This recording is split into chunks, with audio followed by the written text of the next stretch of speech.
Muito boa noite, meus queridos irmãos. Mais uma vez, né, estamos aqui com a permissão divina para iniciarmos o estudo da semana.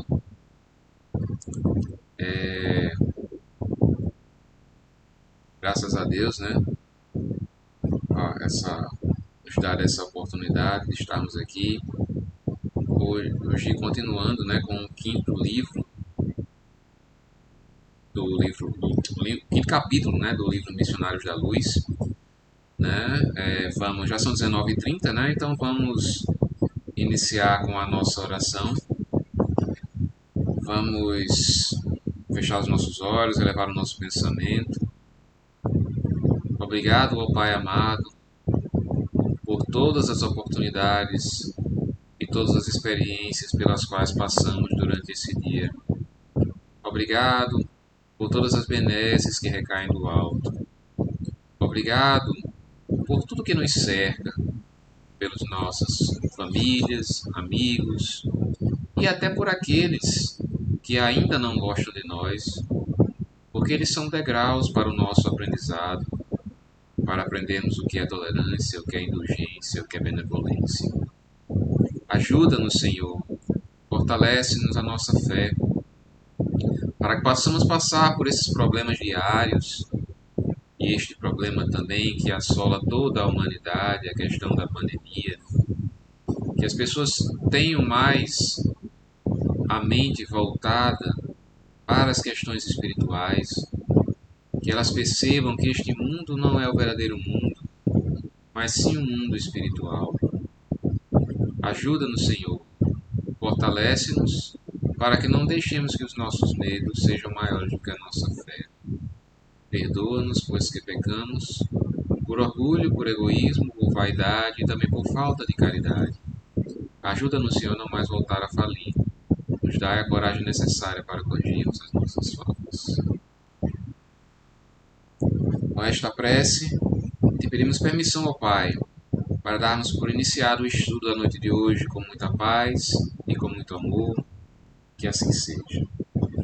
Bom, gente, mais uma vez agradecendo a presença de todos aqui, né, vocês que estão comigo todas as terças-feiras. Espero que esses dias sejam proveitosos, né, que nós consigamos absorver os ensinamentos que nos são passados aqui, no caso por André Luiz, através da psicografia de Francisco Cândido Xavier. Bom, nos capítulos anteriores nós vimos que André Luiz e Alexandre, né, que é o seu mentor neste livro, né, nesta experiência, eles estavam participando de algumas reuniões em uma casa espírita. Né? Então, vimos primeiro a questão da epífise ou glândula pineal, né, que é uma porta de entrada do corpo para as questões espirituais, né, também para a mediunidade.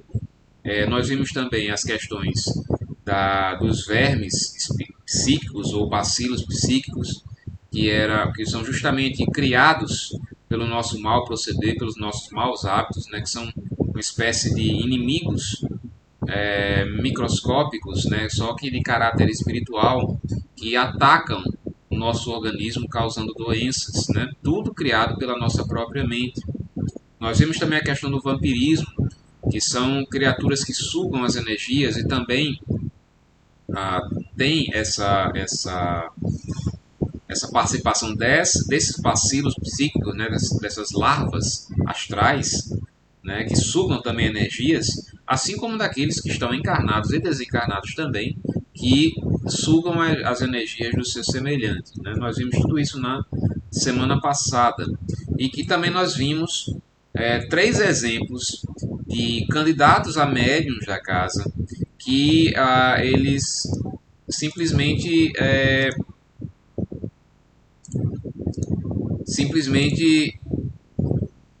apesar de frequentarem a casa espírita, né, apesar de se esforçarem ali para ter uma educação mediúnica, eles não conseguiam controlar as suas vidas fora dali. Né? Um dos exemplos, um rapaz que era viciado em sexo, né? E ele frequentava baixo meretrício, né? Mas estava lá na casa espírita querendo aprender a questão da mediunidade e psicografia. Víamos também a questão da moça do rapaz que era alcoólatra, né? Que também não conseguia se controlar diante do vício e isso fazia com que a sua vida fosse deveras atrapalhada mesmo, né, por conta dessas energias deletérias que o álcool ele exala, né, e faz com que seja ele presa fácil para entidades trevosas, né, mas também ele estava lá na casa espírita como candidato a médium psicógrafo. E por último, nós vimos a moça que tinha problemas sérios com relação à gula, né? Ela se alimentava de maneira desordenada, né? E isso também trazia para a sua companhia entidades de má índole, né? Então, assim, a gente percebeu que qualquer desequilíbrio, né, que a gente tenha nas nossas vidas vai trazer sérios obstáculos para o nosso aprendizado mediúnico espiritual, né?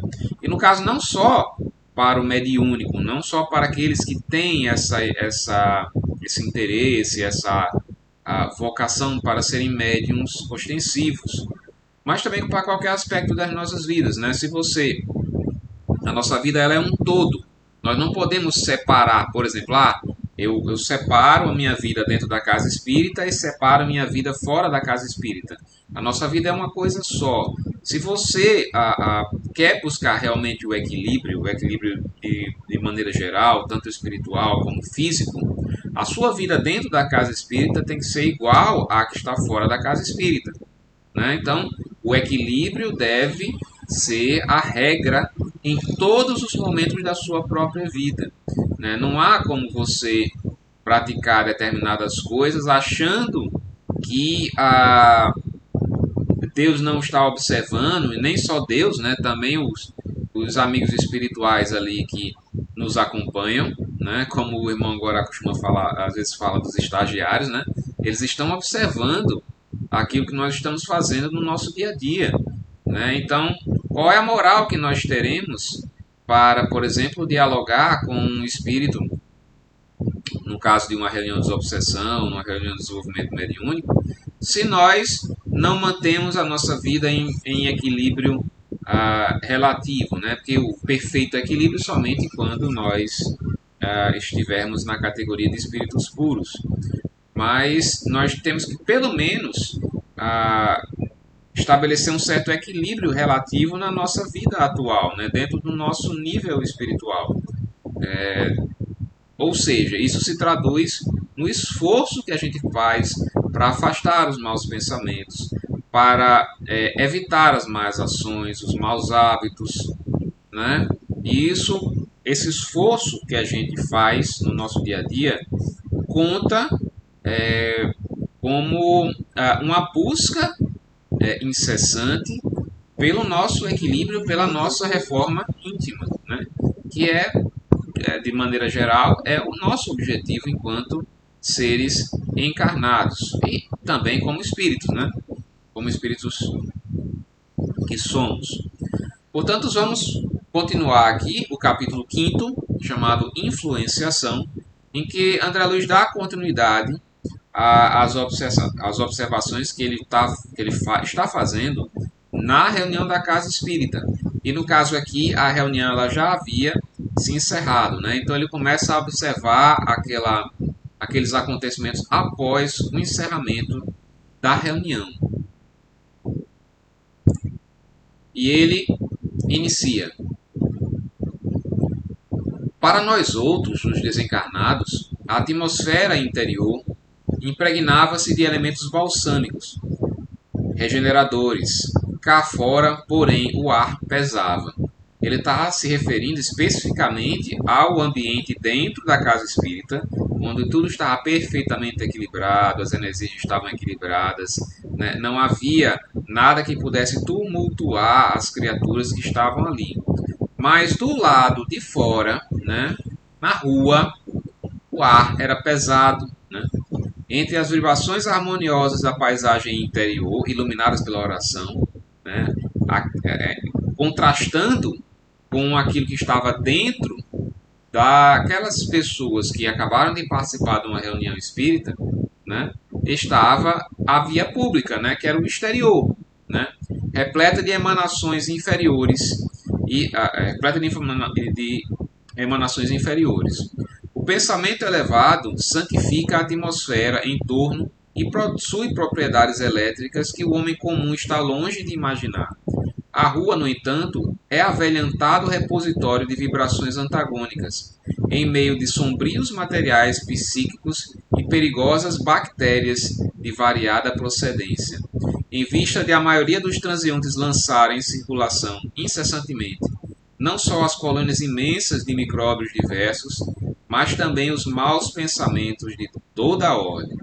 Então havia um contraste, uma discrepância muito grande entre aquilo que estava dentro da casa espírita, né, a energia que estava sendo emanada ali, tanto pelos desencarnados, como também pelos encarnados que acabaram de participar da reunião, né, fizeram as suas orações, introjetaram aquela energia do ambiente, né, contrastando com um ambiente que estava na rua, do lado de fora do centro, né, que entidades de baixo teor, né,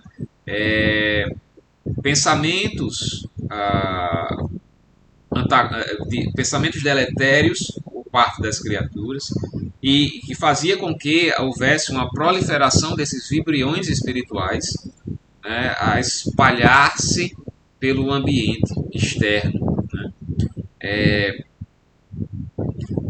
Por isso que às vezes as pessoas comentam, né? Poxa, quando eu estou lá na reunião, eu me sinto tão bem, né, durante a reunião. Quando eu saio, eu passo a me sentir mal.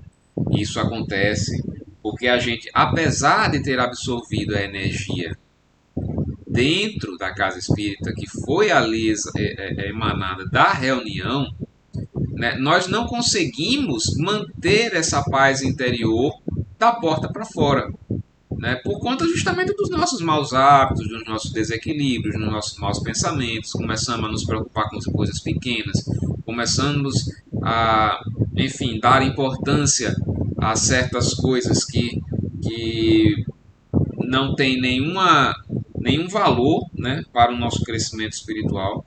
E, consequentemente, essa energia boa que estava ali permeando o nosso corpo, nossa alma, ela simplesmente começa a se desfazer por conta da nossa invigilância, né? Porque nós não conseguimos manter aquilo de bom que nós oferecemos. É como se nós fôssemos um vasilhame de água, né, que tivesse ali um furo, né? Enquanto você está enchendo o vasilhame com mais água do que o furo consegue, né, vazar, né, esta mesma água, o seu vasilhame ali está mais ou menos cheio.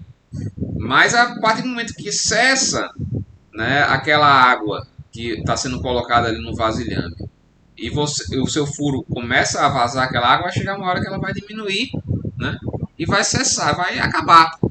É justamente isso, porque nós mantemos esses furos ainda, né, nas nossas almas, né, no nosso modo de proceder no nosso dia a dia. E isso vai deixando, vai diminuindo, vai espalhando, assim, perdendo aquela energia boa que nós absorvemos ali nas reuniões espíritas, né?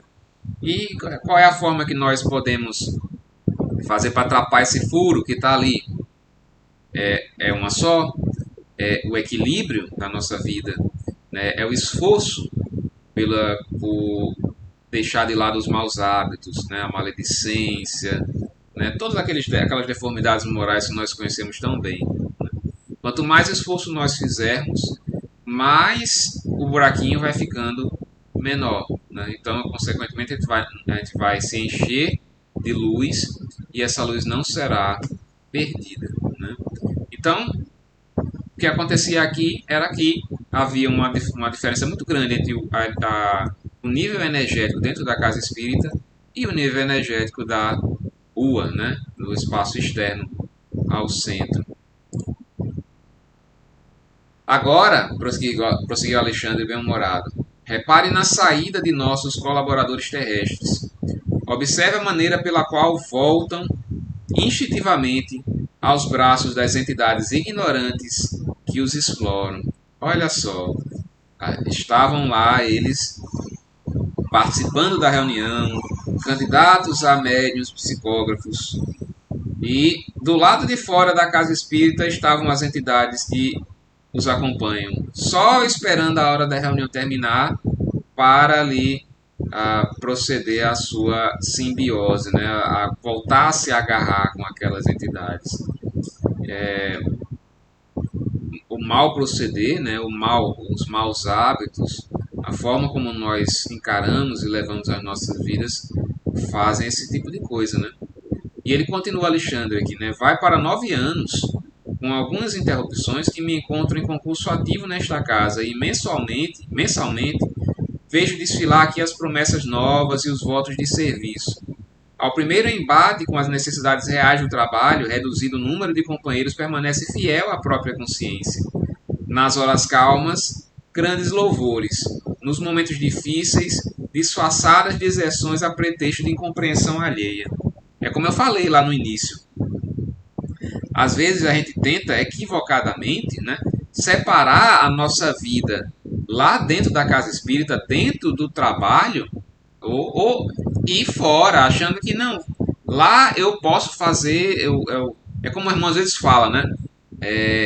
Aqui dentro, dentro do centro, né? Se alguém pisar, você está com a unha encravada, se alguém pisar no seu dedão, você é capaz até de pedir desculpa por ter colocado o dedo embaixo do pé da outra pessoa. Mas lá fora é um xingamento só, né? E justamente o nosso trabalho mais difícil, o nosso desafio, não está dentro da casa espírita, está fora, né? É fora, que quando alguém pisa no nosso dedo com a unha encravada, nós devemos, enfim, não ter sentimentos negativos com relação a esses acontecimentos, né?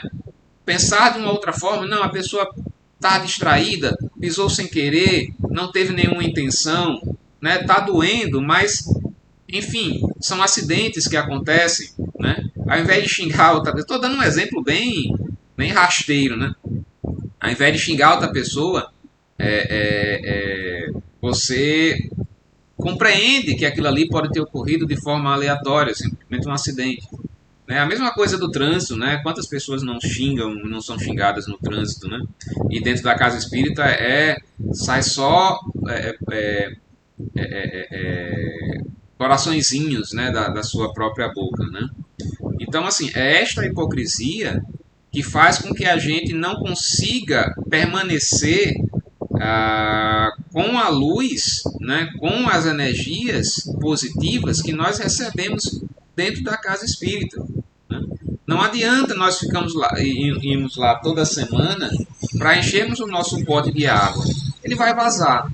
Né? Como eu disse, ele vai vazar de alguma forma. Nós temos que arranjar um jeito de tapar esse furo. Né? Não adianta, como eles aqui, nas horas calmas, grandes louvores. Quando está tudo maravilhoso, Deus é maravilhoso, eu amo a todos, né? Jesus é maravilhoso. E quando as coisas estão mais difíceis, Deus me abandonou, Jesus não gosta de mim, as pessoas me odeiam, eu sou perseguido, né? Enfim,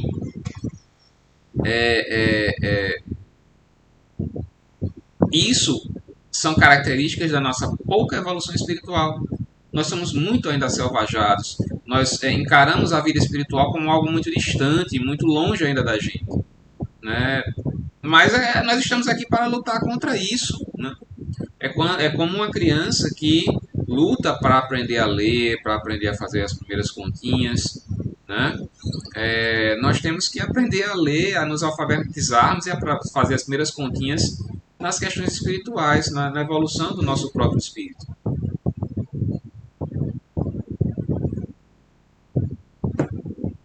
E continuando aqui, essas mesmas pessoas, né, que estão lá dentro da casa espírita e fora, dentro da casa espírita é uma coisa e fora é outra coisa, prometem excessivamente com as palavras, todavia operam pouco no campo dos sentimentos. com exceções, irritam-se ao primeiro contato com a luta mais áspera, após reafirmarem os mais sadios propósitos de renovação e, comumente, voltando cada semana ao núcleo de preces, estão nas mesmas condições, requisitando conforto e auxílio exterior. Não é com facilidade que cumprem a promessa de cooperação com Cristo em si próprios, base fundamental da verdadeira iluminação.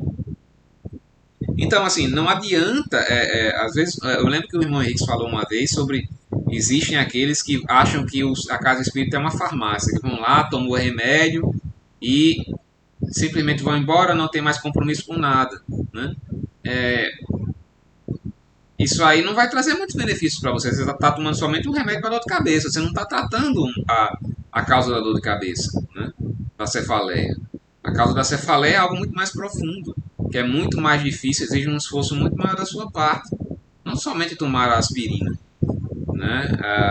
A aspirina é dada pelos nossos queridos amigos espirituais por benevolência deles, né? Porque eles estão lá para auxiliar-nos, né? Auxiliar todos que procurem por auxílio, por ajuda.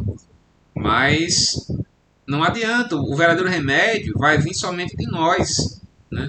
Eles não têm condição de puxar a gente pela mão ou pela orelha e dizer, olha, faça isso aqui, né? Eles respeitam profundamente o nosso livre-arbítrio. Não tem como eles fazerem isso por nós. Nós é que temos que fazer por nós mesmos. Então, é nos engajarmos, modificarmos a nossa própria vida. Deixarmos de lado esse pensamento tacanho de que eu vou ficar bem porque eu frequento uma casa espírita, porque eu faço uma oração de manhã, de noite, um Pai Nosso, às vezes até somente decorado, sem nenhum tipo de sentimento. Isso aí é se enganar, né? Porque enganar a Deus você não está enganando, está apenas se enganando, achando que está tendo alguma evolução, alguma coisa boa para a sua vida, mas não está, você está estacionário, né? A evolução ela vem com o esforço nas ações, né? Que é o orai e vigiai. E o que é o vigiai? É nós controlarmos os nossos pensamentos, as nossas palavras e as nossas ações, né? E tudo isso tem que estar de acordo com o roteiro deixado pelo Cristo, né? Amar a Deus sobre todas as coisas, ao próximo como a ti mesmo, e todas as outras mensagens maravilhosas que nos foram deixadas, né? Todos os ensinamentos que nos foram deixados.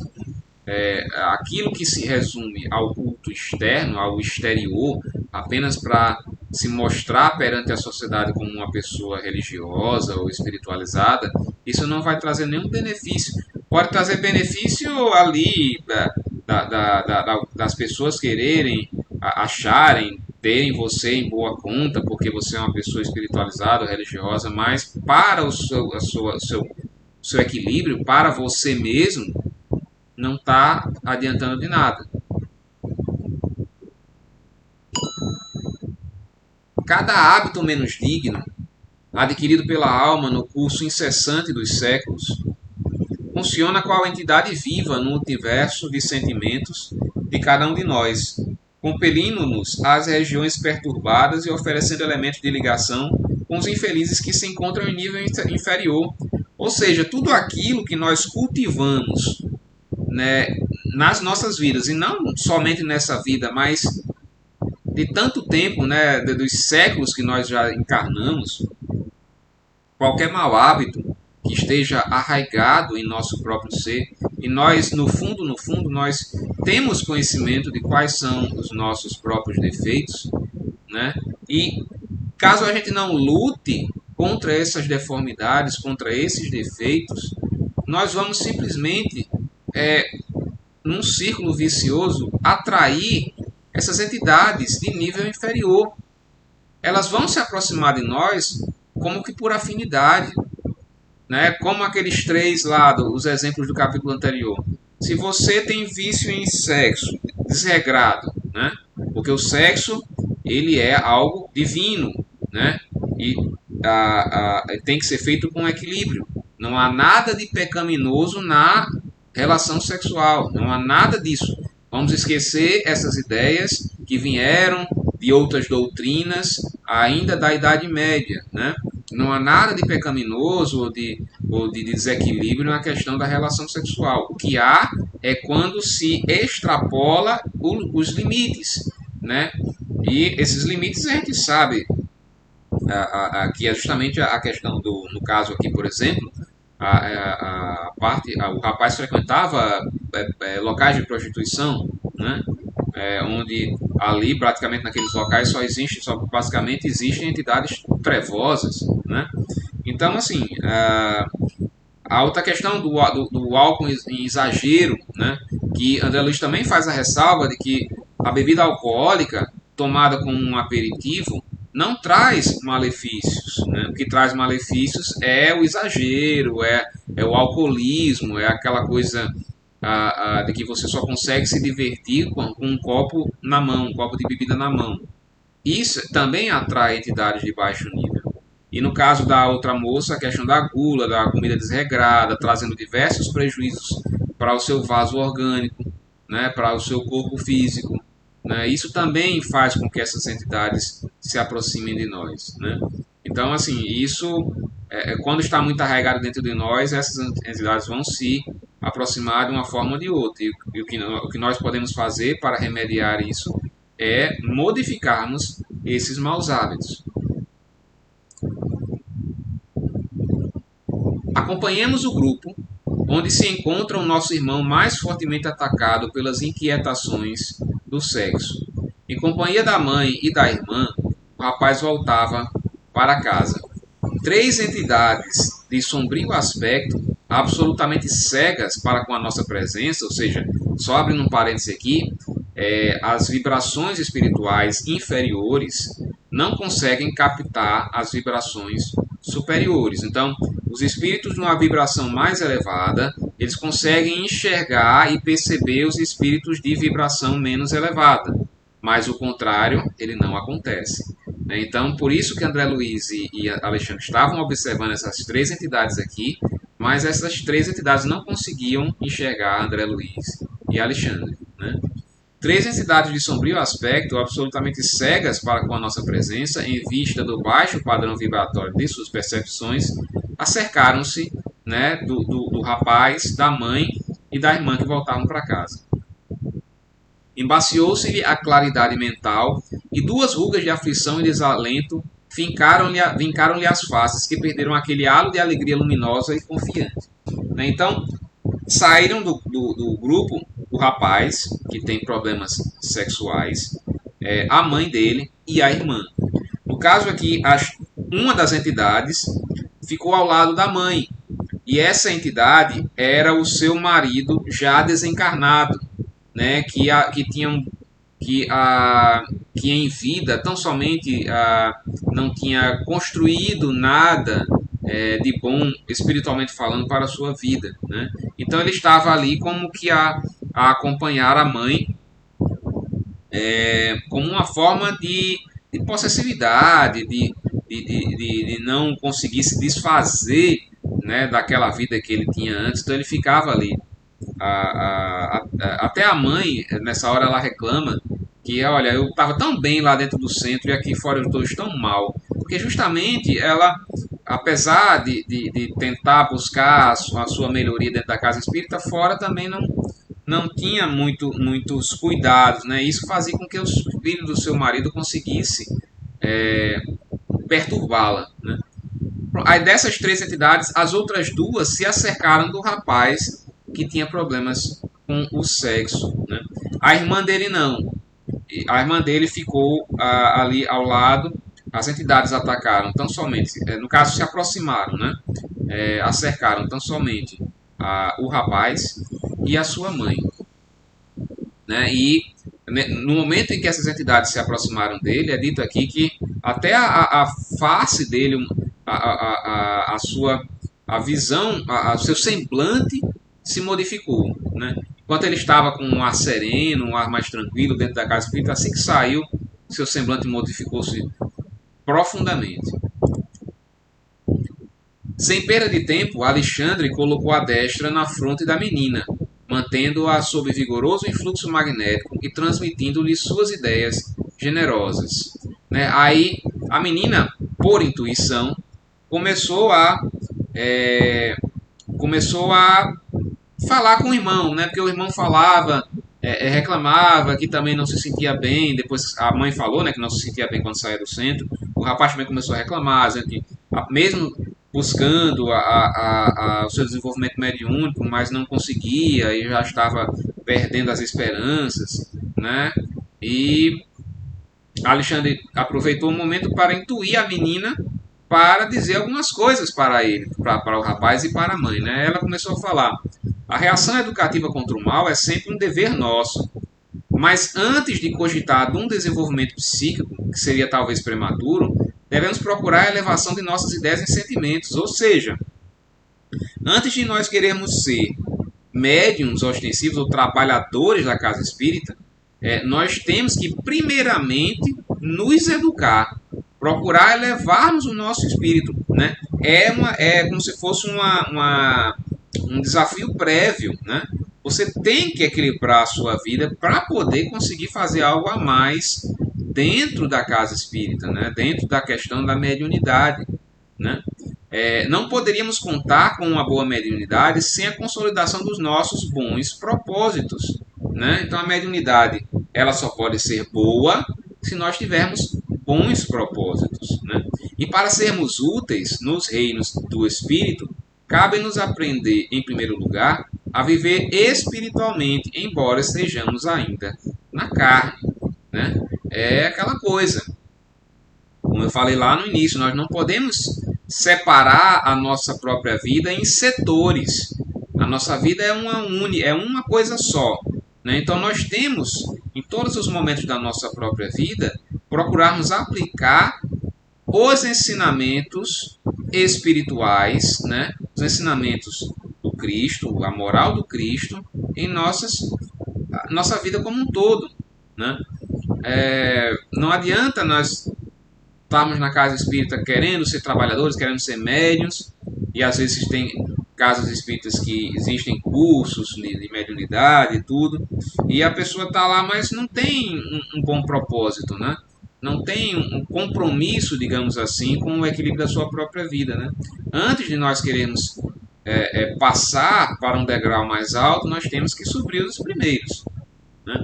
E temos que, como ela fala, nós temos que aprender a viver espiritualmente, ou seja, com um pensamento voltado para as coisas espirituais, muito embora estejamos ainda na carne, ou seja, nós precisamos viver as situações que nos são postas enquanto encarnados, né, como seres encarnados, mas ao mesmo tempo nós devemos refletir de uma maneira geral com uma mente espiritualizada. Né? E isso vai nos ajudar, certamente, nas decisões que nós temos que tomar no nosso dia a dia.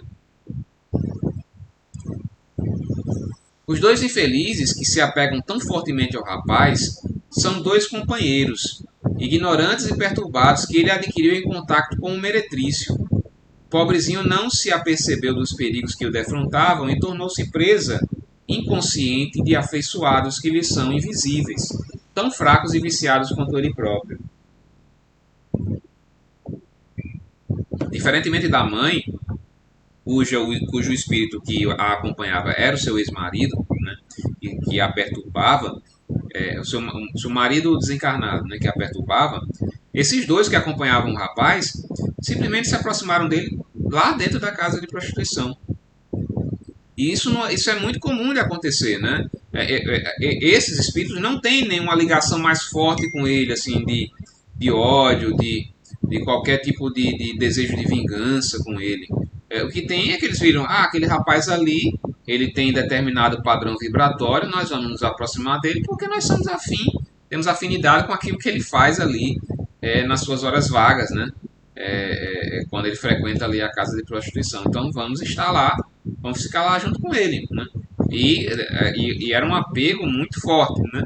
Muito forte, porque ao ponto de atrapalhar a sua própria vida, porque ele reclama num determinado parágrafo lá, em que era casado há 8 meses, né, mas não conseguia se controlar. Ele, escondido da esposa, ele frequentava as casas de prostituição. Né? E André Luiz começa os seus questionamentos. Né? E não haverá recurso para libertá-lo? Aí Alexandre responde: mas quem deverá romper as algemas senão eles mesmos? Somente nós é que temos esse poder, né, de separar-nos dessas criaturas que nos perturbam. Ninguém vai. Quando o irmão, às vezes, nas reuniões mediúnicas, né, eles afasta as entidades, né, as entidades são encaminhadas para campos doutrinários, mas se nós permanecermos da mesma forma, nós vamos atrair novamente essa mesma entidade ou outras. Né? É justamente a pergunta seguinte aqui. André Luiz faz. Mas não poderíamos provocar a retirada dos vampiros inconscientes? Aí Alexandre responde: os interessados forçariam por sua vez a volta deles. Não adianta os nossos queridos amigos espirituais afastarem as entidades que estão nos perseguindo ali ou estão nos causando problemas se nós não modificarmos a nossa própria vida, porque vamos atraí-las ou as mesmas ou outras. Né? Então, é enxugar gelo. Enxugar gelo. Aí continua André Luiz. Mas vivem assim, mantados uns aos outros em todos os lugares? Alexandre responde: quase sempre. Satisfazem-se mutuamente na permuta contínua das emoções e impressões mais íntimas. É aquela simbiose. Né? Ao mesmo tempo em que o rapaz tinha esse problema desse desequilíbrio sexual, né, as entidades se aproveitavam daquilo ali e ao mesmo tempo o rapaz absorvia também as energias das entidades. Né? Uma coisa se ligava à outra. E caberia tão somente a ele, né, romper com isso. Né? Como é que ele poderia romper com isso, no caso específico dele? Deixar de frequentar a casa de prostituição, procurar voltar o seu pensamento, o seu foco para a sua esposa, né?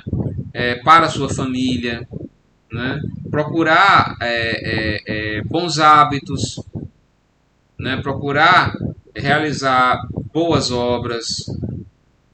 Né? Isso, se você se esforça e faz com que isso aconteça, se você dá um giro de 180 graus, uma guinada, essas mesmas entidades que estão lá imantadas, elas vão se afastar naturalmente. Porque elas não vão mais se sentir à vontade com o seu proceder, com os pensamentos que estão sendo emanados ali. Elas não vão mais gostar daquilo. Né? É como alguém que não bebe bastante álcool, bebida alcoólica, aí alguém começa a oferecer para ele um copo de leite, um copo de leite, um copo de leite, ele simplesmente vai se afastar daquilo ali. Ou então o bar para de vender bebida alcoólica e vai vender apenas leite, refrigerante e sucos de fruta. A pessoa não vai deixar de frequentar aquele bar e vai embora. Né? Então as entidades, elas simplesmente vão se afastar. Mas isso não depende de ninguém, depende tão somente do auxiliado. Né? E isso fala de uma maneira geral para todos nós, porque todos nós temos defeitos, deformidades morais que são capazes de atrair essas entidades. Né? Aqui ele está falando de coisas extremadas, como né, frequentar de casa de prostituição, alcoolismo, né? Mas existem pequenas coisas que também, pequenas deformidades que também atraem entidades, né? Complicadas. Né? E isso cabe tão somente a nós modificar esses hábitos. Para não ficarmos como essas criaturas que ficam não tem um minuto de paz, né? Um ou outro não tem um minuto de paz, porque você percebe que ele entrava na casa espírita e a entidade ficava do lado de fora. Quando ele saía, ela voltava a se imantar nele e, enfim, voltava aquele mal-estar, voltava aquele sentimento de desesperança, né? Que ele passava a ter, ele tinha praticamente diariamente. Tratando-se de um caso em que os encarnados se converteram em poderosos ímãs de atração, a medida exige tempo e tolerância fraternal.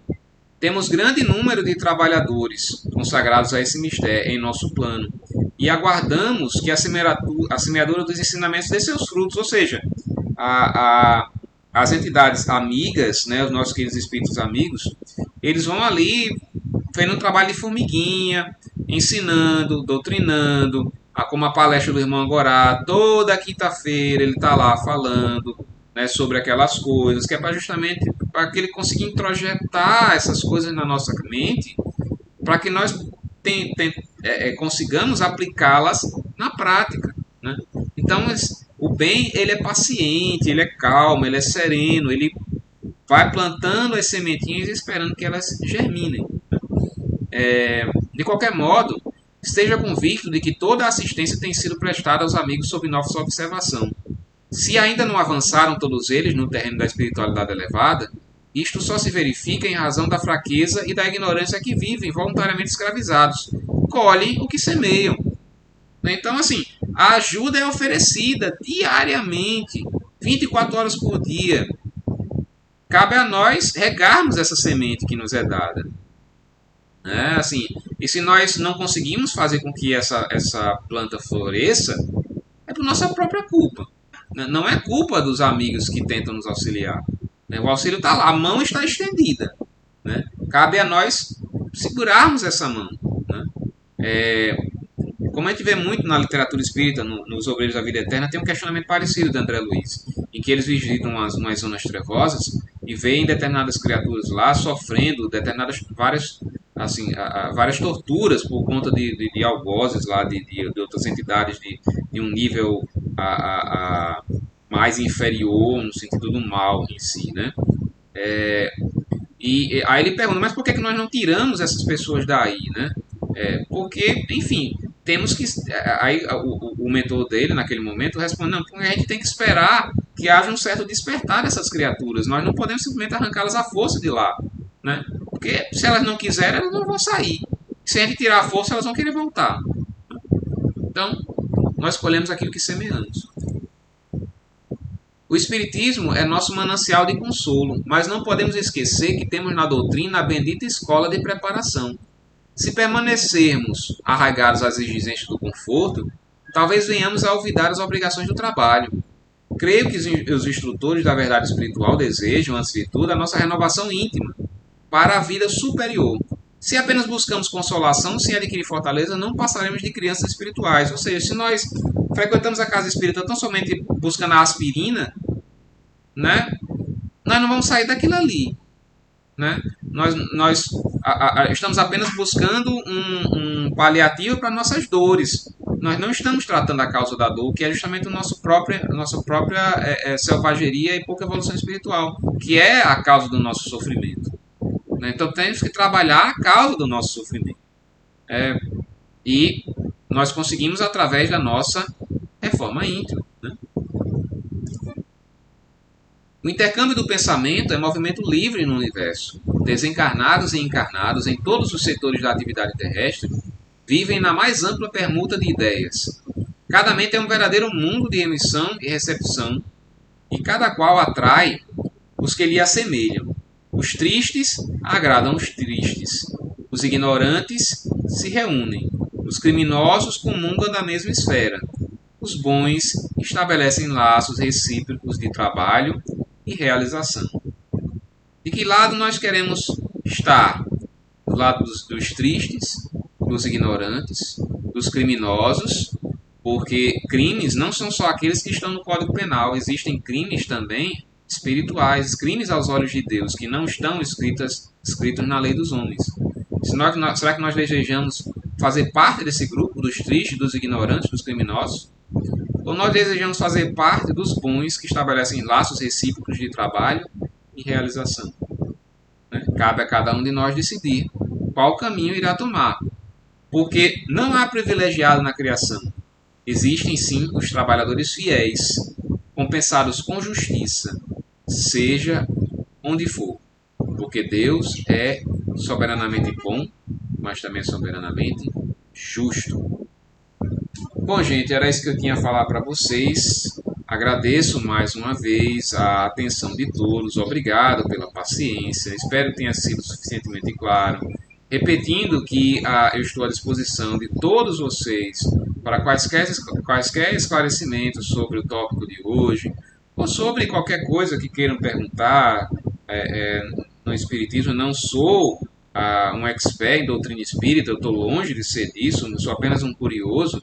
Mas, dependendo da pergunta, a gente pode pesquisar e ver uma forma de responder, tá certo? Então, assim, meus canais todos já têm acesso, né? WhatsApp, aqui pelo Messenger, pelo Instagram. Quem fica à vontade para questionar qualquer coisa. Então, vamos fechar os nossos olhos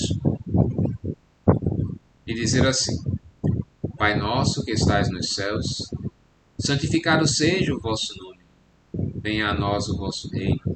Seja feita a vossa vontade, assim na terra como também nos céus. O pão nosso de cada dia do corpo e da alma nos dai hoje. Perdoai as nossas ofensas e dívidas, assim como nós perdoamos aqueles que tanto nos têm ofendido. E não nos deixeis cair em más tentações, mas livra-nos, Senhor, de todos os males, porque teu é o reino, o poder e a glória, para todo sempre. Com esta prece, te pedimos permissão ao Pai para darmos por encerrado o estudo da noite de hoje, com muita paz, com muito amor, que assim seja. Esperando a presença de todos, se Deus assim permitir, na próxima terça-feira, né, neste mesmo canal. Muito obrigado e que Deus nos abençoe.